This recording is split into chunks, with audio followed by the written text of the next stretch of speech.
Hello మామ, మత్తు వదలరా cinema చూసిన. క్రేజీ ఉంది సినిమా. ఈ ఫ్రైడే సాటర్డే సండేకి అయితే ఫుల్ టైం ఎంటర్టైనర్. సినిమాకి అసలు ఆలోచించకుండా లోపలికి వెళ్ళిపోవచ్చు, గట్లుంది సినిమా. డైరెక్టర్ క్రేజీ రాసుకున్నాడు. రైటింగ్ అయితే చాలా బాగుంది. స్క్రీన్ ప్లే కిక్ మామూలు ఇచ్చి పడేసింది. స్క్రీన్ ప్లే బాగుంది. ఎడిటింగ్ మాత్రం కట్లు బాగా చేసిండు, మామూలు చేయలేదు. అంటే అవసరం లేదంటే తీసిపడి దొబ్బినట్టున్నాడు. సెకండ్ హాఫ్ అంతా అట్లా మంచిగా నడుస్తూ ఉంటుంది. నేను సెకండ్ హాఫ్ గురించి చెప్తానండి, ఫస్ట్ హాఫ్ గురించి చెప్తాను. ఫస్ట్ హాఫ్ మంచిగా క్లీన్ ఇట్లా నడుస్తూ ఉంటుంది. నేను స్పాయిలర్స్ చెప్పాను. అట్లా మన ట్రైలర్ చూపించినాడు. హీ టీంలో వర్క్ చేస్తూ ఉంటారు వీళ్ళు. సో కేసెస్ సాల్వ్ చేస్తూ ఉంటారు. ఫస్ట్ హాఫ్ వచ్చేసరికి ఒక అద్భుతమైన ట్విస్ట్ వస్తుంది. చిన్న కనెక్షన్ ఉంటుంది ఫస్ట్ పార్ట్కి సెకండ్ పార్ట్కి, బట్ అంత ట్విస్ట్ మాత్రం బాగుంటుంది. సెకండ్ హాఫ్కి వచ్చేసరికి ఒక 2 ట్విస్టులు ఉంటాయి, అవి కూడా బాగుంటాయి.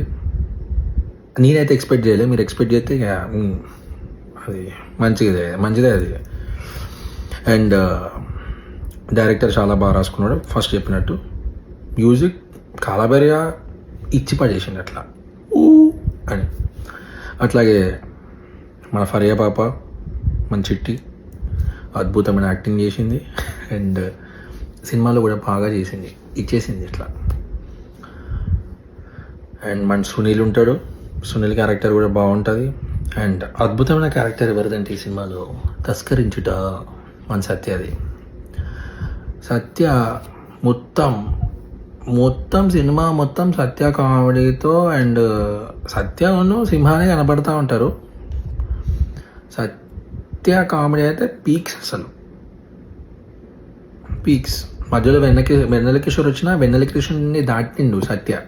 అట్లా నాకు ఎప్పుడైనా వెన్నెల కిషోర్ వస్తే ఎట్లా అనిపిస్తుంది అంటే మామూలు నవ్వుకోండి, బట్ వెన్నెల కిషోర్నే డామినేట్ చేసిన కామెడీ సత్య అది సినిమాలో.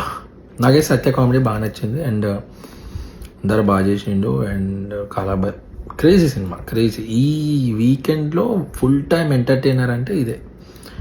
మీకు అసలు కామెడీ సినిమా మొత్తం కామెడీయే. ఒక మంచి థ్రిల్లింగ్ ఆస్పెక్ట్ ఉంటుంది. దాంతో సెకండ్ హాఫ్లో ఇన్వెస్టిగేషన్ స్టార్ట్ చేస్తారు. అవి కూడా అసలు ఆ ఇన్వెస్టిగేషన్లో కూడా ఒక అద్భుతమైన కామెడీ ఉంటుంది. And worth watch cinema. థియేటర్లో పోండి, సినిమా చూడండి. మీ రివ్యూని మైకుల్లో చెప్పండి. నాకు రాత్రి అయింది, అందుకే నేను ఫోన్లో చెప్తున్నా. నమస్తే మామ, బాయ్ బాయ్.